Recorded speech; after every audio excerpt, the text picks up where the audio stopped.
Welcome back, everybody, to another episode of the Jodo Cast, your Star Wars gaming podcast. This is episode... What episode is it? 74! There we go. That's the number that we're on. My name is Evan Lewis. Lame number? What's wrong with 74? Well, as far as numbers go, it's not an exciting number. Like, if you were number 74 on a sports team, you'd be like, eh. Until you're awesome, until it's the best.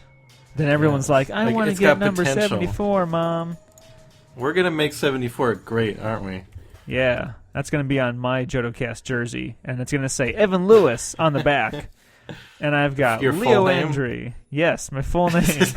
Because you know what? Some players need that because there's a lot of Lewises on a team, so it's got to be the full name. Leo Andry, what's your number? 37. That's right, it is. I don't know why. Joe Latovsky, what's your number? 99. 88. 77. 1817. Now, see, I'm not sure the numbers go quite that high on jerseys. Apparently on our jerseys, they do. They go out super high. Yeah, so let's... I don't know why there was that big-ass pause, but let's just keep going. We got a new patron. Woohoo! Another best human being ever. Every patron is the best human being since the last one. So let's give a big old JodoCast thank you to Nick Olmstead. You are officially, as of today, awesome. So thank you so much for joining the awesomest people. We couldn't do it without you or any of the other patrons. They are all the best. We appreciate them so incredibly much. And if you want to get this much love and attention from us on a semi-weekly basis, since we missed a week last week, you can do so over at patreon.com/thejodocast, and you can see how you can help us and how we can say thank you to you in so many special ways. That sounded creepy, but I promise you it's not. Thank you. Ooh. If you want to get Joe to record a message on your answering machine or voicemail, you can call in. We should get Brian Huffbeck on here to do Wait, the Force will tell me. But that's a thing from a long time ago. But if you want to find other ways that you can join in the JodoCast fun, you can do so by getting some merch from our store, which you can find over at jodocast.com. And while you're there, you can fill out a feedback survey. Let us know what you love, what you hate. And then also, the final thing that we want to talk about is our Discord server. It is the coolest place in a galaxy far, far away. And you should come hang out with us and talk about not just Star Wars games, but all kinds of things too. And wherever you download us, listen to us, please leave a review, a rating, a comment, whatever you got to do to help us get out there and let the world know that we have awoken. Man, these aren't coming off good tonight, but I'm trying my best, folks. I promise. I am really, really trying. I am not phoning this in. This is just the best that I have, and that's what makes it even more sad. But we'll get going with what we've been playing. And I think the other folks, other than myself, have been playing a lot more cooler things than I have been, which we'll be hearing about nonstop for like the next month, I'm sure. So, Joe, what you got? Battlefront 2. Still been poking at that. Yep. And then I got in like a sort of a Legion demo. I was at the mall with my wife, and I'm like, we're gonna go in and try this, but we didn't have a lot of time, so we set up all the units. Basically, they were all close enough to shoot at each other anyways in a circle. And yeah, it looks like you threw all the units into Thunderdome. That was kind of apparently like the sheet that they got for the demo kit was like, this is how to get people like into it fast. So we just set up that scenario and played one round, and I guess it was fun. I mean, maneuvering really was hardly a factor. It's just kind of rolling dice, but yeah, like I got to play the demo, which if people would already know that if they watched me on the live stream. Otherwise, it should be on our YouTube channel by the time this episode's out. Yep. But I think it's towards like in the last like 2 rounds, we were kind of both of us in position and got to the point where all we were really doing was shooting and not really maneuvering. And by then at that point, the game was a lot less interesting when you're not actually moving your troops around, which is... I suppose you weren't playing with any objectives, or were you? No, we didn't. We didn't have any objectives. We didn't have any terrain pieces other than those little barricades, which, I mean, they grant cover, but you can't use them to like block line of sight or do any stuff like that. So there was really no like real interesting maneuvering stuff going on. So I'm hoping tomorrow. I think I'm going to just leave work early because it's my birthday. Woohoo! And yeah, so and Fridays are usually pretty slow at work, so I think I can get away with just ducking out early. And I might see if I can get in a demo at one of the game shops in town. Actually built a board for for their demo, and they've got like a Tatooine board with a bunch of terrain and junk and buildings and stuff on it. And try playing a game with like the full set of rules rather than just like the pared down demo ones where all you have is the barricades and you don't really worry about terrain and you don't worry about suppression and all that other stuff. But at least when you get to that second half of the game towards the end game, you're not just like chasing each other around the field like some games of X-Wing get to be, right? Yeah, well, I mean, it also partially depends on the mission too that you get, because I think one of the objectives is where you actually collect the objective token and have it with you. And so I believe that I think if that unit dies, they drop the token. I haven't played that scenario, so I haven't looked at it very much, so I could be totally off base here, but I could see somebody chasing around there. But I mean, with this, you're limited to only 6 rounds, so you're not ever really going to be in a situation like X-Wing where you're just, one guy is hiding and like dodging around while you just chase after him trying to finish off that one last dude. Yeah.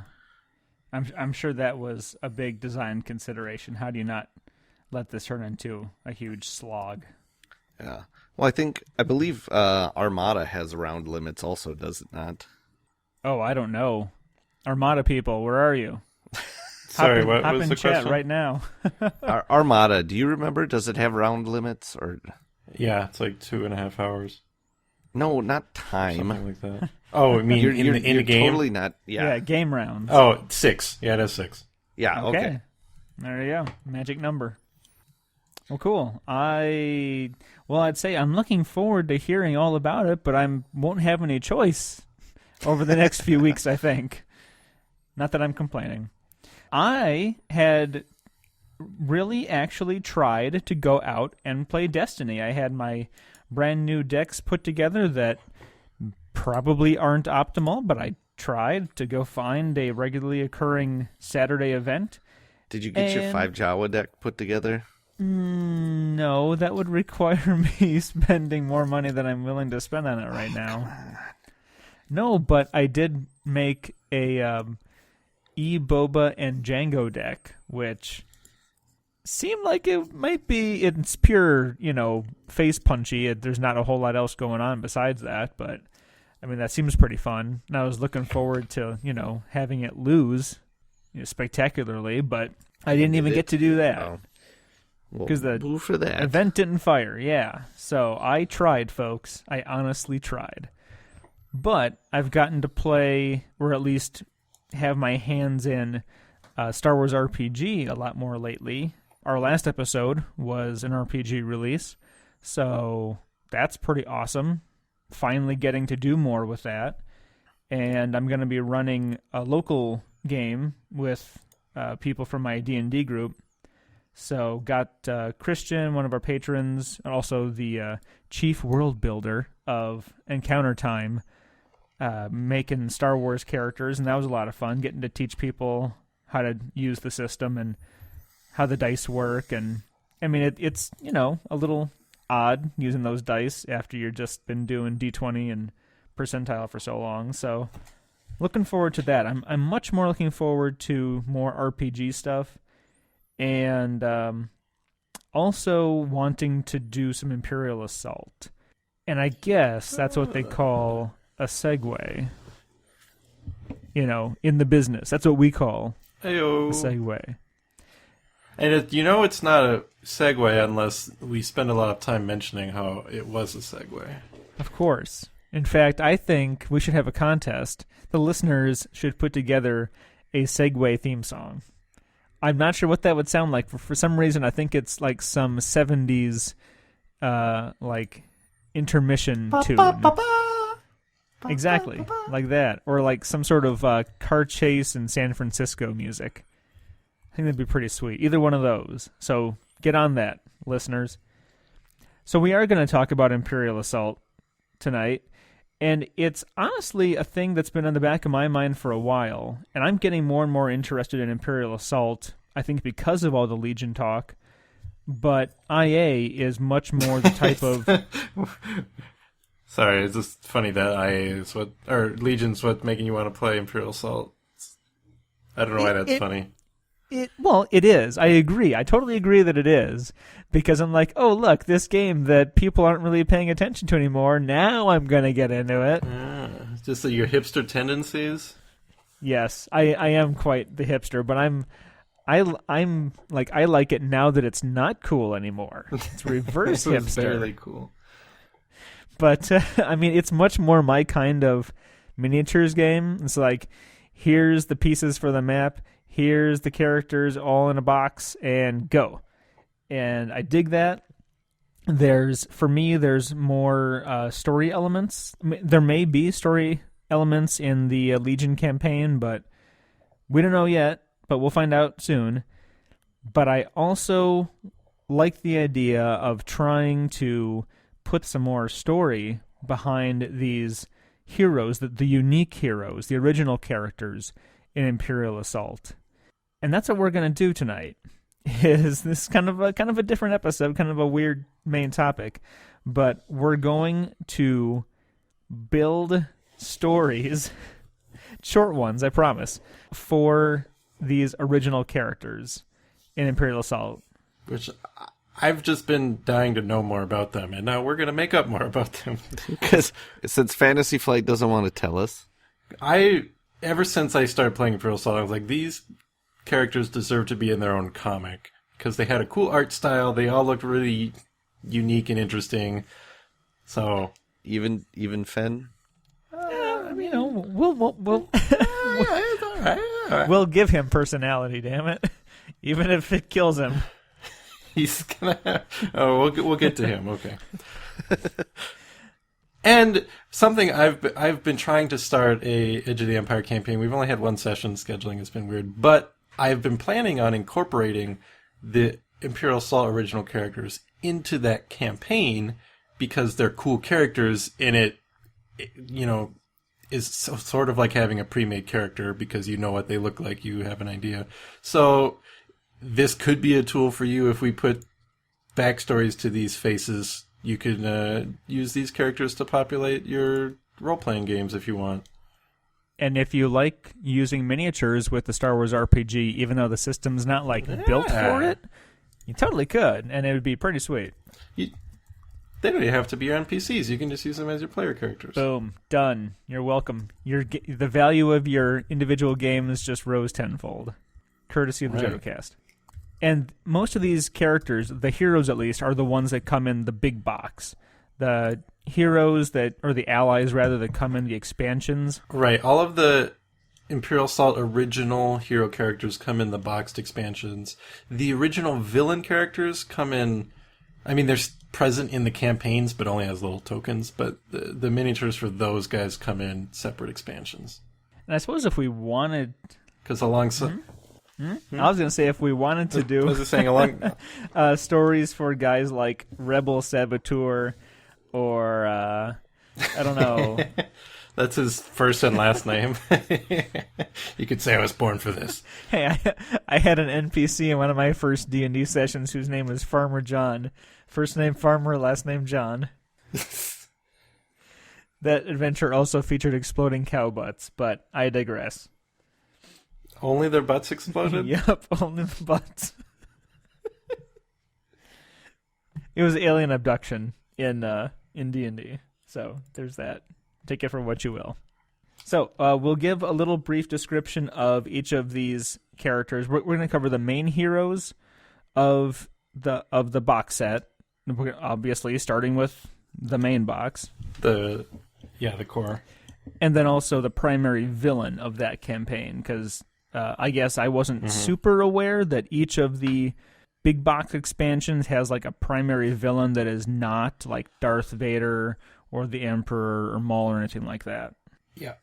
Except, I don't think Heart of the Empire has an original villain. I haven't played that one yet, but I think it's just Palpatine and Maul for that one. I'm pretty sure that one didn't come with an original villain in the story. Okay, well, we'll certainly find out when we get to that point. We've got a while. Maybe we can make one up in the interim. So let's kick it off with Diala Pasil? Pazel? How do you say it? I say Diala. We just say I never say her Diala. last Great. name. Probably Pasil. Sure. Passel. So what we can tell from her card, she is clearly a Twi'lek female. Her... Nice purple-pink skin. Yeah. Her subtitle is Haunted Exile. So if they make a Destiny card for her, I would certainly assume that her subtitle would be Haunted Exile. And as such, she is a Jedi that probably didn't finish her training according to her mission. So each of these characters do have a side mission, and that's about really all their backstory that the game gives us. In her side mission, you go to Yavin 4, she fights some like visions, and at the end she finds the lightsaber of her old master, Shu Yen, who died during Order 66. So that's all we know. So I guess we can build her story from there, right? Yes. She had a master named Shu Yen. She doesn't actually use a lightsaber in the campaign unless you beat this mission. Otherwise, she uses a plasteel staff. Long before Rey was, right? Yeah. This game also had a plucky girl named Jin long before Rogue One. Right. All right. So, apparently, Yavin 4 was where Master Shu Yen died. So clearly, there must have been a Republic mission or military campaign on Yavin 4, and there is some evil force calling out to Diala. Actually, you know what? Should I read the card? You think that's worthwhile? Well, I mean, yeah, I guess you can. It depends on how much of this backstory do we want to base around this mission. Because I'm thinking, before this mission, they're in the Clone Wars. Her master dies somehow. I don't like to think that the Clone Wars went to Yavin, although I think they did in the Gendy cartoon, didn't they? That is a good Anakin question. fought Ventress there. I don't remember why they were there. Because Ventress said, "Hey, I almost chase feel me." like this. That's essentially it. I almost feel like the Shu Yen guy might have gone there for his own reasons without telling even Diala, and then he just never returned. And that was right around the time the war ended, and so she wasn't able to investigate because the Jedi Order fell apart, and so she spent all of this time in exile, wondering what happened to her master. Okay, so it's not going to be like a straight up Caleb Doom situation where it's like, oh, my master got killed by the stormtroopers, and now I ran away. Right, like maybe Shu Yen is like, all right, Diala, stay put here wherever we are. Probably not on Coruscant because that would mean she might die. I'll be right back, and then he leaves and never comes back. And obviously he went to Yavin to search for something that he thought was really important. But Diala doesn't know that. She's just rolling around the galaxy until she gets called to Yavin 4.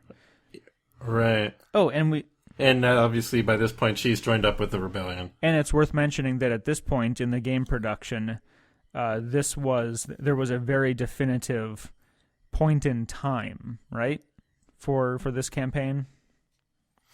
Oh yeah, for the first few campaigns they had time settings, and this one takes place after A New Hope. I'm pretty sure it was like shortly after the destruction of the Death Star. Yeah, I think most of the products they at least tried initially to fit into that time frame.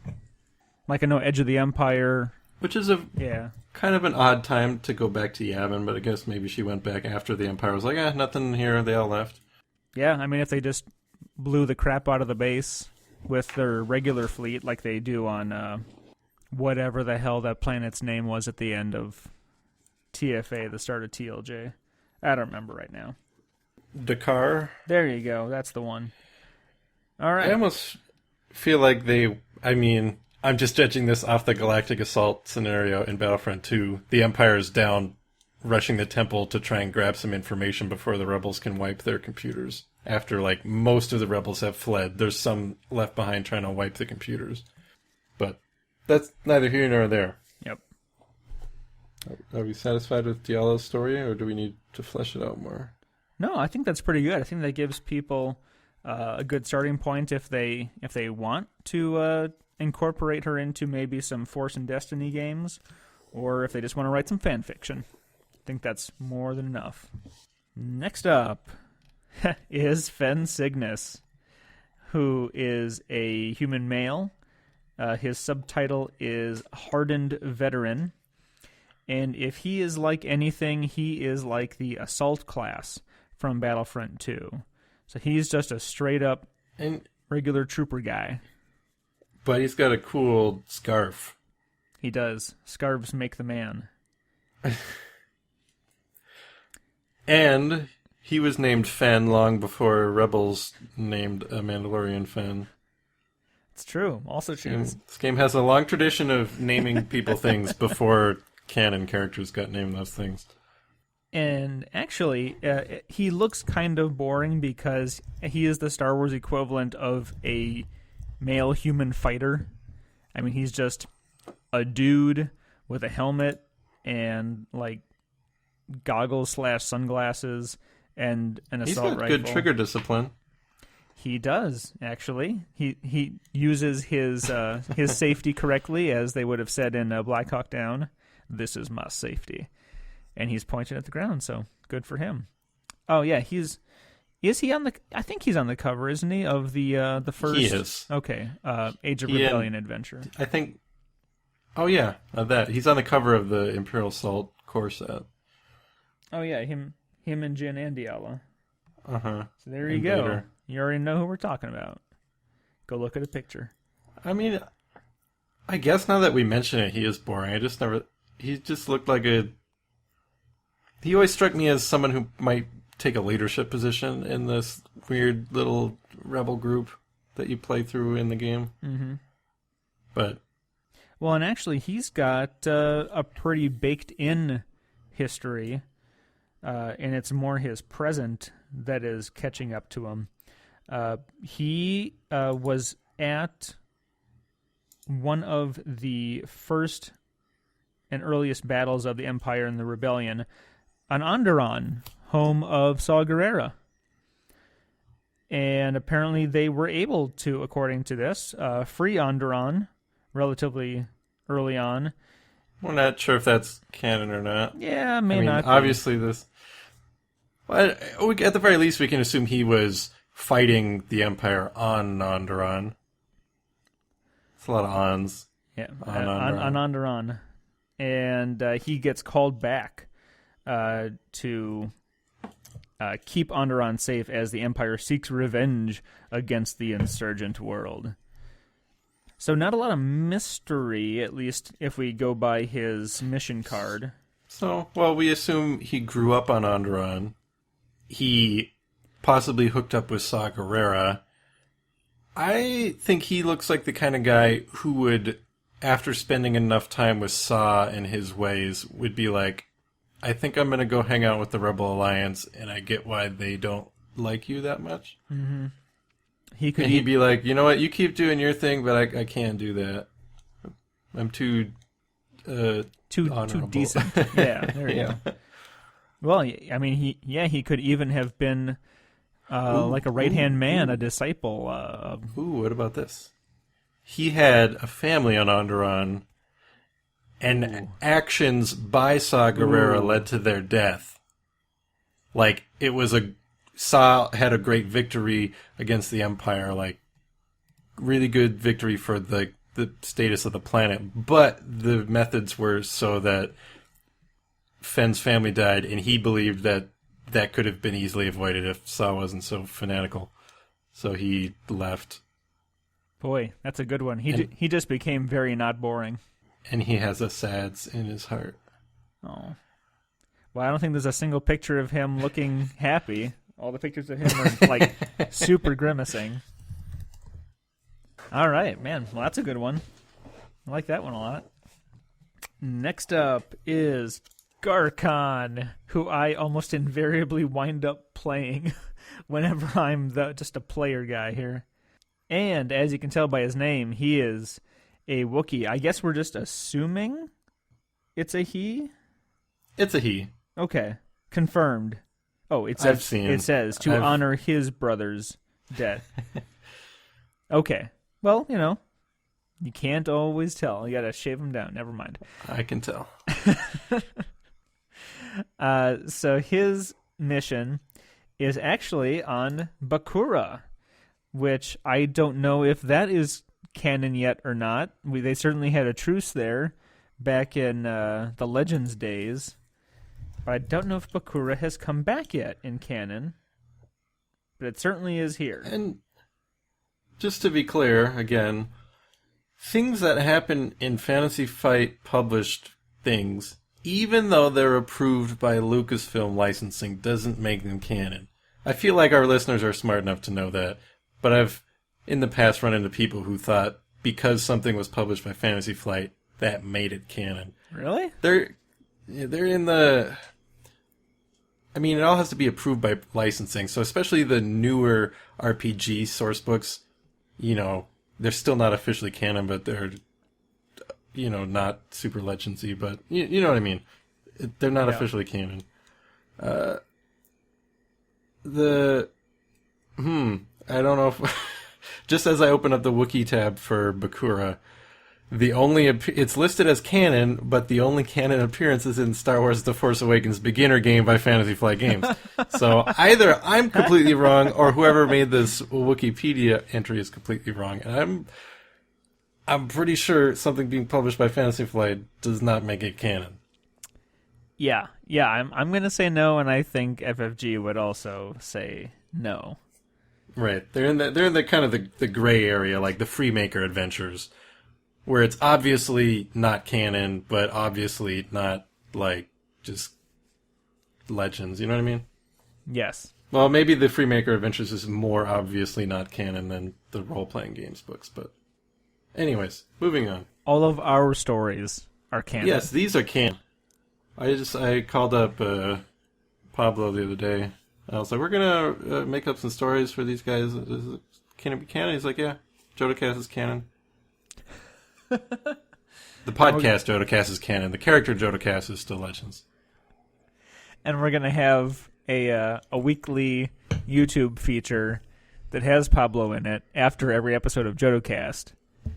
And it'll be Imperial Assault Recon. Never mind. That joke fell super flat. I tried really hard. I'm trying so hard, people. Just stay with me.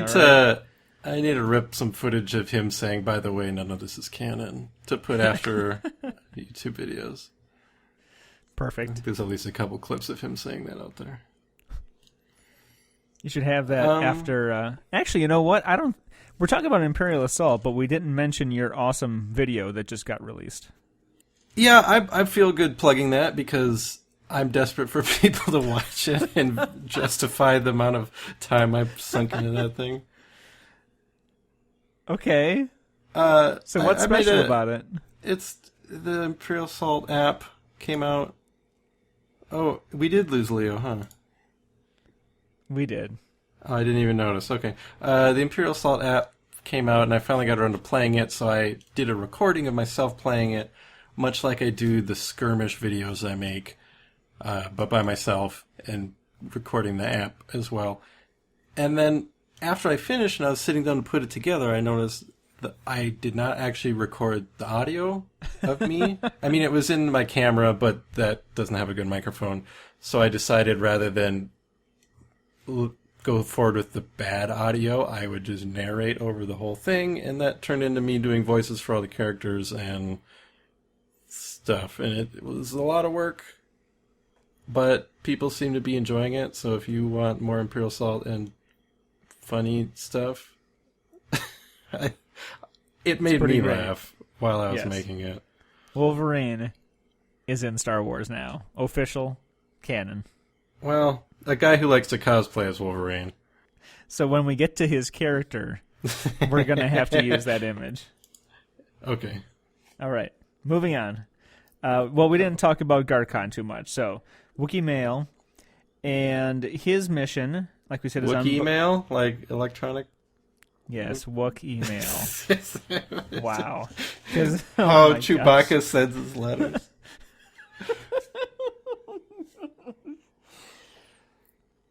All right, so what happens on Bakura is that there's an Imperial ambush, and Garkon's brother, Jirit, with 2 R's and 2 T's. So actually, there's a total of 2 I's, 2 R's, 2 T's, but only 1 J. He gets killed. And in the same battle, another Wookiee, to whom Jirit swore a life debt, was captured. So we got 3 Wookiees here. We got Garkon, we got Jirit, and another dude walk into a bar. Okay. Yes. One of them gets gunned down. And then one of them gets captured. The unnamed one, at least in the mission card, it's unnamed. And then, so Garkon has to, adopt that life debt? Or yes. at least, okay. Or at least, it says honor his brother's debt. So, yes, so it falls to Garkon. Maybe his brother's debt was just, I promise to not let you get captured, and so as long as Garkon can free him, the debt is satisfied. So it was a capture debt, not a life debt. Or it was like a get-out-of-jail semi-free debt, where it's like, my obligation to you is to spring you from jail once. Just one time. None of this 3 strike stuff, just one strike. All right, so we got Garkon, we got his brother. So I guess the real question that I would ask is, Jirit and this other dude, Jirit swore a life debt to other guy.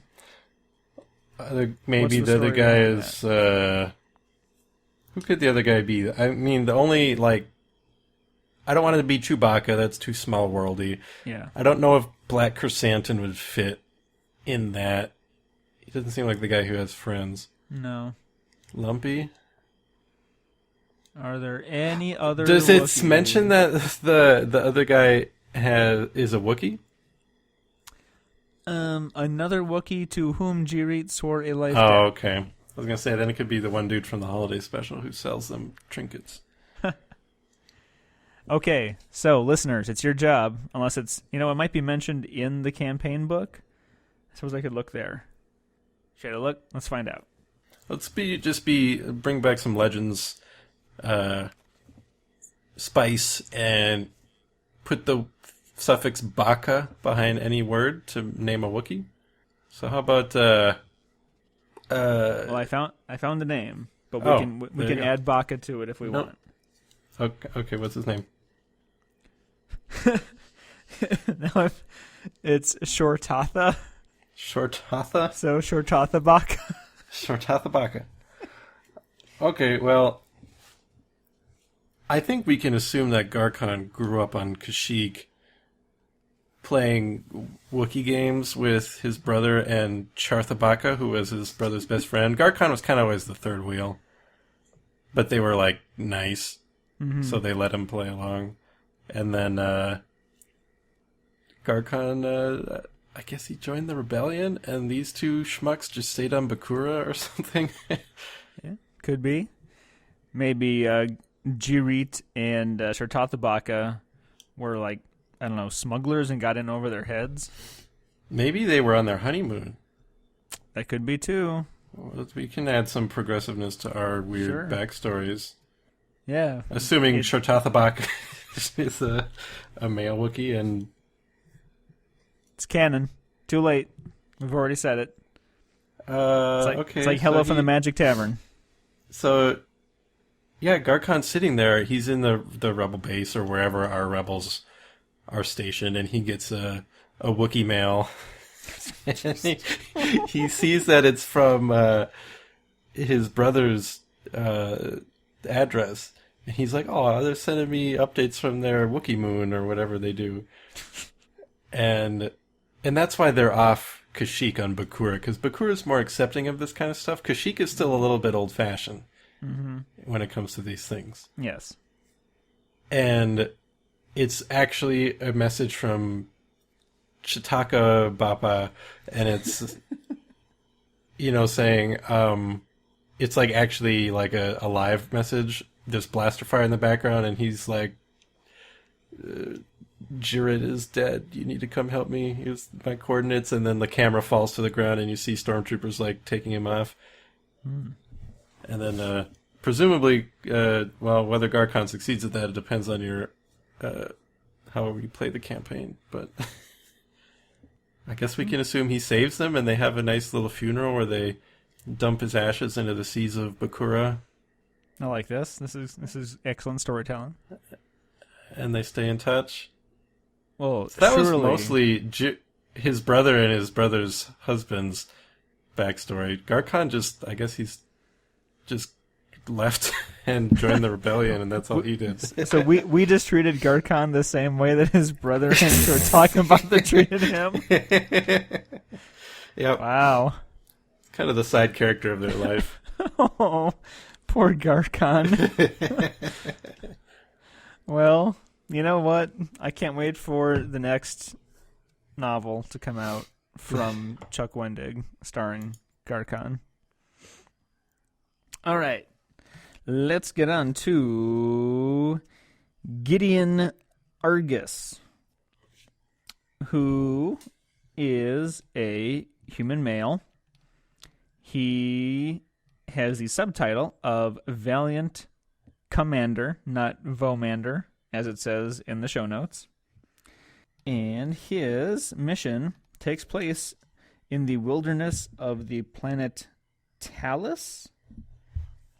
Talus. Huh? I'm not familiar with Talus. We're gonna have to computer, show me Talus. Computer. Talus was one of the twin worlds located in the Carillion system that orbited Center Point Station. So it's in the Carillion system. Oh. All right, then. In any case, I think his mission is he's just trying to rescue some old war buddies or something. Yeah, because I feel like we might not even need to dive into this mission so much for his backstory unless we want to give him some... He is an older gentleman. Mm-hmm. Maybe he participated in the Clone Wars as like maybe he was part of a Carillion or some other planet's local militia. So not part of the Grand Army of the Republic, but like a Republic member system had its own private or personal army. He was a commander in that, maybe. And it's worth mentioning that he was a founder of a special forces group. Oh yeah, Saber team. They all had one saber that they this one shared between them. themselves. That's right. It's your turn to use the saber. We'll just stay back here with our guns. I feel like maybe he's founded the Saber team in the Rebellion after he joined the Rebellion.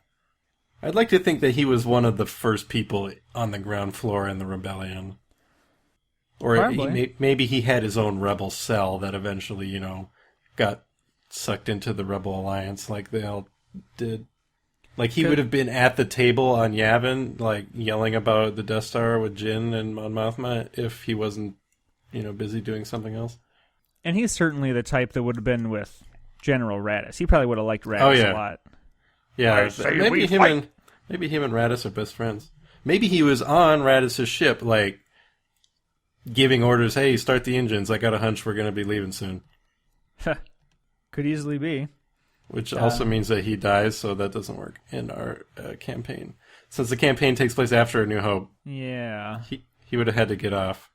Well, we have not yet seen much of anything canonically about what the Corellians were doing. I mean, hopefully soon we'll get some idea of what the Corellians were doing with the Solo film.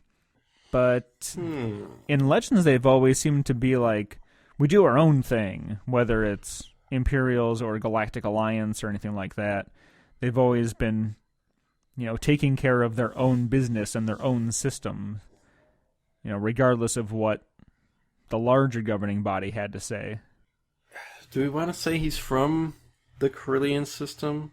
Or because the mission takes him to Talos, but that doesn't necessarily mean he's from there. True. I don't know. It's kind of open-ended. I don't think we're given any sort of idea. I feel like he would need to be on a planet that would be not super important, but also big enough to be bothered by the Empire. Mm-hmm. Kind of like Lothal or Gorel, but not those places. So I'm picturing him being in almost like a Hera type position where he's leading a small rebel cell. Maybe he calls his, instead of, the Spectres, they're the Sabers. And then later they meet up with everybody. It's just a matter of... I like this one. Maybe his whole Saber team gets killed, or so he thinks. And then later in this mission of Friends of Old, he realizes they weren't all dead.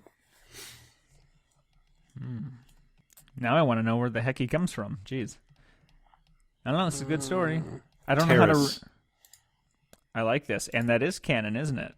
And Terrace was one of the planets aligned with the Rebellion in Rogue One. Maybe he was just like a private security contractor before all of this started, and he realizes that he couldn't just stand by and... like maybe as a young man he was like a mercenary or a bodyguard or something, and then he decided that he needed to take a stand after the things he saw the Empire was doing.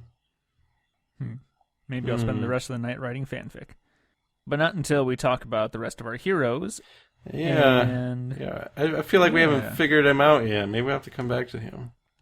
Yeah, I don't know. I do like to say he's from Terrace. That seems like a good starting point. Mm-hmm. And it's weird because he is, like, just in terms of his mechanics, he is not like a big blasty character. He's a buffing character. He gives everybody else, like, what, extra actions or focus? He can, move them around, buff them, things like that. I think he has some, like, healing mechanics, sort of, later on if you level him up enough. He's definitely a leader. Yeah, and yet we're having the hardest time coming up with sticking with one solid story for him. I think that's interesting. And the next one is Jin. Okay, I got it. Here we go. Gideon's from Taurus. He was working with, I don't remember her name, the lady from Taurus in Rogue One. She's just in the little meeting where they're all shouting. But not at that point. He was with her for a while, and then as the people from Taurus were not being as active as he wanted to be in the rebellion, he left them to just go join up with the Rebel Alliance, and that's where he met our other characters. And they put him in a position of leadership because he was good at that, and he had a nice beard. How's that? I like it. Keep it. Add that to the Wikipedia entry. They'll have to add a new tab in Wikipedia. They got canon, they got legends, they got Jodo cast. And as we said, the next character is Jin Odan. Oh, Dan. Oh, Dan. So, Jin O. Not Jin Urso. And she is a human female. Her subtitle is Sly Smuggler. So we finally have our Han Solo-esque type character here. So, as far as characters go, I love the art design for her, but I hate playing against her as an Imperial player. And why is that? She's too good. She just one-shots everything before you get to do anything. But because she gets to shoot first, essentially, right? Yeah, pretty much. As smugglers tend to do. Yes, they do. Well, geez, isn't the IA miniature for Greedo, he always shoots second, right? Mm-hmm. So if you put Jin versus Greedo, is he even gonna get a chance to do anything? Depends. I mean, when Greedo's good, you just got to know how to position him. Got to position him in ways where they can't see him. Oh, okay. He does a lot of damage, though, doesn't he? If he actually gets his shot off? Or not really? Yes. Yeah, he hits pretty hard. Well, her mission is called High Moon. It's essentially a Western shootout where she's in like a little dusty town and she calls out some former associate and they have a little duel in the streets. A Trandoshan named Cesark on Rayamal 22. And I looked up Rayamal 22. There's no entry for it. Rayamal has an entry, which is a gas giant. So I'm assuming Rayamal 22 must be a moon of this gas giant. It's a lot of moons. Could it be an asteroid, do you think? If there's like an asteroid belt around it? Like a bigger one that smugglers would hide out on? I mean, that could be. The mission was definitely trying to have a very Western vibe. So how does she get to this point in her life where she's here to gun down her old associate? I mean, he must have scorned her. Since she's our hero, it totally wasn't her fault, right? Of course not. Well, I mean, it clearly says that Cesark makes his living selling out rebels to the Empire. Oh.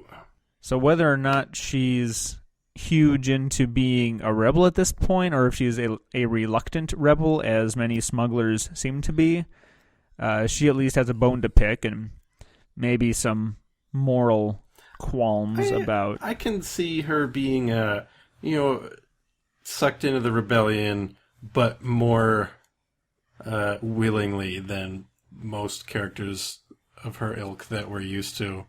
I feel like she's a nice person like that.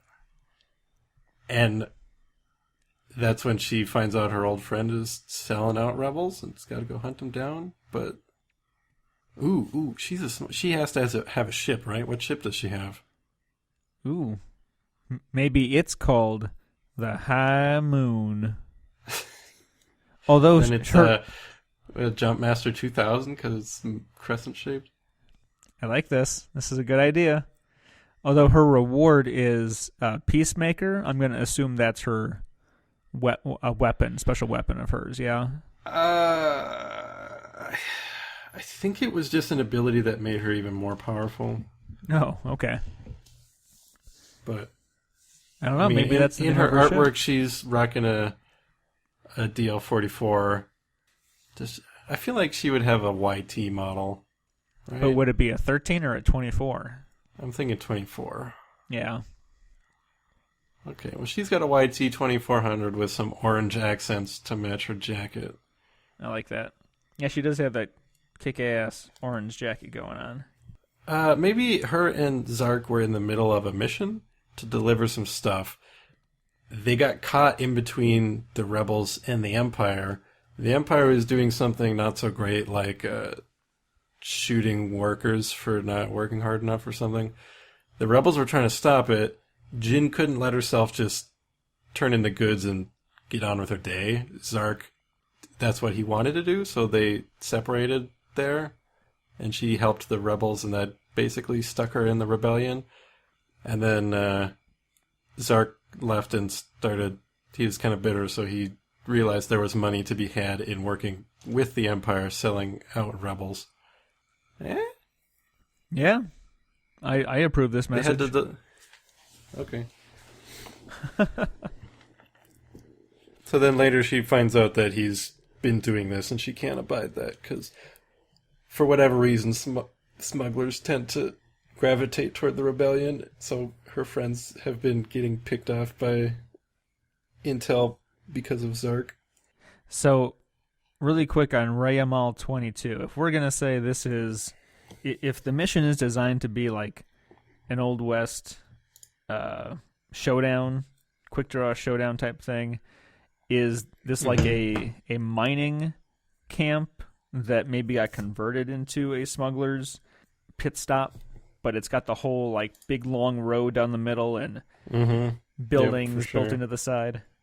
Yeah, Excellent. that sounds about right. I think in the mission, Zark is in like the saloon, and you're like, "Get out here!" and he comes out. Perfect. And then if you're playing in my campaign, Jin, before Zark even gets to do anything, uses her abilities to just nuke him, and he's dead, and the mission's over. So if we base my campaign in our story, she goes there, she calls him out. He's like, "All right, I'm coming out," and he's this big Trandoshan. He looks really scary. He like just flinches, and she pulls out her gun, shoots him, and then it's like a cartoon where there's just two smoking boots standing there. And then she goes home. Ugh, I hate playing against her. She's getting more traction in skirmish these days, which is interesting. But From tales told, I'm surprised she wasn't getting more sooner. She was a bit under or overcosted for the amount of health she had. She can die pretty quick. But who we got next? We got Mac Eshkare. Mac Eshkare, who's going to be a little harder to work on since he is a Bothan male. An undefined species male? Yes, undefined, parentheses, undefined species, male. Subtitle is Bold Renegade, who does not carve a Z with his blade. So the Bothans obviously are a thing since they were mentioned, but we still don't know if they are necessarily dog-faced people as they are in Legends or not. Right. Actually, yeah. There's a big Twitter convo with the story group people. Essentially, they'll just cross that road when they get to it. So for now, they don't have a look. I wonder if Wikipedia knows that. Yeah. I'm looking at Both, and I want to see if there's any pictures on the canon page. There's not. Yeah, at least they know what they're doing over there. I mean, there's no reason you shouldn't assume that Mac isn't a Bothan because he is. It's just going to get weird if it turns out Bothans don't look like that. You can say he's a Bothan. From Bothan, Alabama. His mission... Okay, so now Mac has an Alabama accent. Don't all Bothans have a southern accent? I mean, we don't know. Have there been any Bothans with speaking roles in video games? Boy, now I want to go back and see if there are any Bothans in SWTOR. I think it was mostly cat people back in the Old Republic days, and then it became all dog people in the latter-day Republic days. Because we don't see any Cathar in the prequels and forward. I don't think we see any Bothans in Old Republic, so maybe they're actually all one species. Just fuzzy folk. Yeah, that's what they call them, the fuzzy folk. Oh, Mac comes from Space Alabama. But his mission takes place on Ord Mantell at an Imperial facility. And I believe in this facility, Mac hijacks an AT-ST, a la Chewbacca. A la, apparently, BB-8. Yeah. Because he can do that. Well, apparently Mac previously failed this mission, so that means our backstory has to involve the first time he did this mission and failed. Because he's just trying to sabotage this facility on Ord Mantell? I guess. With his, presumably, rebel cohorts? His co-workers? Yeah. Well, and it sounds like this mission didn't go well and it stuck with him, so I am willing to bet he lost his whole team on that one. Sure did there. I can't do a southern accent. Don't even try. Not that I could, without people telling, we don't sound like that. Now y'all better get out of there before that AT-ST opens fire, you hear? Oh gosh, just like when Fargo, the movie, came out up north and people were like, yeah, we don't sound like that, you know? And I was like, yeah, you do. Our next character can sound like that.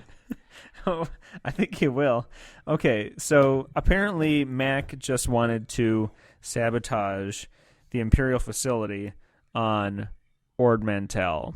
The mission card doesn't necessarily say what the facility is for, if it's just a munitions plant or... I think it might have been, like, toiletries. Could be. I mean, the Imperial, war machine needs its shampoo from somewhere, right? Good point. Why not this place? And Mac, being a species covered in hair, knows the importance and maybe overvalues the importance of shampoo. Right? And conditioner. Yes. And he's Yes. like, we got to hit this shampoo factory. This will really put a crimp in their effort. And everyone's like, maybe we hit like the ammo depot? He's like, nah, trust me. Nah, man. we got to hit He's that got shampoo factory. He's got a blade of wheat stuck in his mouth. Oh, man. Because he thinks that everyone cares as much about hair hygiene as much as he does. And like Garcon's like, you know what? I think he's got a point. And they take a vote. And of course, Gideon's got his gigantic beard, so he's all for it. It's like, Jin's got long hair. She agrees. So it's just old Fen. Well, they didn't. This might have been Dahlia. before they knew each other, I suppose, because we're assuming they all died on this mission. It's Good kind of point. like almost like a Rogue One type thing where the leadership is like, no. And then he's like, in secret, like, all right, I need a team. We're going to do this. And there's like 5 guys, and they're like, we're with you. And then they Till the get end. killed. And then they're like, did you just get 5 people killed trying to destroy a shampoo factory? He's like, yeah. And that's why I was haunting him. People died, and he failed to destroy their shampoo. So he knows they're still out there with, well-kept hair. And So that's why he has to go back. Less so because people died, and more because he failed to crimp their style. So his team was like passing a bottle of shampoo to each other as Darth Vader was coming along, like just killing them all. Like, take it, trying to get the take secret it. formula. Yep. Great. Oh, that's his backstory. It's about as serious as everybody else's. Wow. Well, you know what? We don't know what a Bothan is, so it serves him right for having the most ridiculous backstory. Then we come to the villain of the core set, General Weiss. Actually, since his last name is Weiss, I think he should have a German accent. Yeah, General of course Weiss. he does. I mean, his name is essentially white, right? Mm-hmm. Yep. He's Genau. part of, there you go. I guess. Mark? Yes. Yeah? Just the No? human You don't think in. I mean, I guess he's a white guy, so sure. But He sure is. I don't know Super pale. if he's into that whole racial thing. He's just kind of into the I mean, Empire he's in the thing. Empire. Yeah. I mean, the Empire's not pro-white. They're just kind of pro-human. Okay, good point. Pro themselves. Pro me. The me's all just happen to look very similar.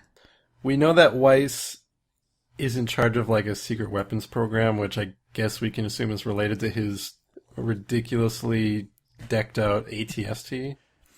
That looks like a Metal Gear. Yeah. Yeah, look at my Maybe ATST. that's it. Maybe it's a nuclear armed ATST with a railgun and missiles. That's my story for Wise. He is the big boss of Star Wars. Yeah, they give me a very low budget, but I look at Krennic and Tarkin with their Death Star. What does it do? It goes bloom. It blows up. I make something more practical. We're making the ATST with the extra gun. Yeah. I give it like 3 extra guns, so to shoot 3 extra people. So in the lead up to New Hope, there was Krennic and his Death Star. There was Thrawn and the TIE Defenders. And no one really talked about General Weiss and his Super Deluxe Uber, the Uber Not o- STT. I mean, not only do we have the extra big gun on the right side and on the left side, on the inside we actually have this nice Banser leather seats to comfort your tush. Rich Corellian leather. I mean, I care about the pilots, you know. They spend all day in the hot cabs. They need the good air conditioning. I'm thinking about the little guy. But I don't think he installed any good cup holders because you have to concentrate on the driving. Oh, You have no time for drinking. no, this is not the relaxation. This is... You focus. Focus is an important thing in this game. Um, So wait, is that really what his super secret weapon project is? I honestly don't remember. I'm pretty sure Okay. this 'Cause I the couldn't campaign find of the it. core set, the overarching story is them sort of trying to stop Weiss. But I'm assuming, I think he might just be in charge of like a special weapons division, but we're going to assume that it is literally just an ATST with a few extra doodads on it. Excellent. It's like not even that great. It's got a big, it looks But like I- it's got a big minigun on the side and some missile launchers, maybe some, it's got a thing that shoots out dinner plates. Yeah, it dries them and then shoots them out. You put them in there when they're wet. It seriously looks like someone was like, "Hey, we need you to design this thing," and they just got done playing Metal Gear Solid 1 on PS1. Like, I got a great idea. Maybe Weiss even fights his twin brother on top of the ATST. It's a very narrow space. I'm trying though. to figure out if if this both go flying. there could be a way with only the two legs that it could like lock itself into an immobile position to like have more stability for shooting a really heavy cannon, like a turret. But with only two legs, it doesn't seem that doable. Unless it like went to its knees, but then it wouldn't have as good of vantage point. Well, the Imperial Assault ATSTs are kind of crouched, aren't they? Yeah. We're still working on Maybe that that's particular the design thing. flaw. When we fire the big boomer, as I like to call it, it's actually the X2733 Mega Laser, but I call it the big boomer. When we shoot it, the whole thing falls over. It's actually quite funny, but we're trying to work out the problem with this. I don't know. Maybe that was itself the super secret project, was trying to make walker legs not quite so crappy. I mean, you look at the guys with the AT-80s, those good thick legs, and we're over here in the AT-ST, AT-DP division, the little spindly legs, it's not so good for not tripping. If you look at the stats, they won't tell you this. The Empire, they don't like to tell you this. But 76% of all AT-ST fatalities are from tripping. And you know why they don't fix Just it? user error. It's just cheaper not to fix it. They could fix it, but it would cost too much money. It's because all those funds got diverted to Krennic and Thrawn. I'm telling you. So Weiss is All just, right. he believes in the cause, but he's also working on his weapons, and he's trying to improve the safety of the Imperial vehicles for his people. They don't even have seatbelts. He got put in charge of the safety division. I've been campaigning for glamorous. decades. Why don't we just get some railings? Why do we not have railings? We would lose far fewer troopers if we had railings. I mean, how many times do you think stormtroopers like walking along on the platform and just like, "Oh, Jimmy, that was a good one," and just like push him off? Ah! Oh man! All right, rebels, we're on a super secret mission. We're just gonna grease up the catwalks. So many people are just gonna fall to their death.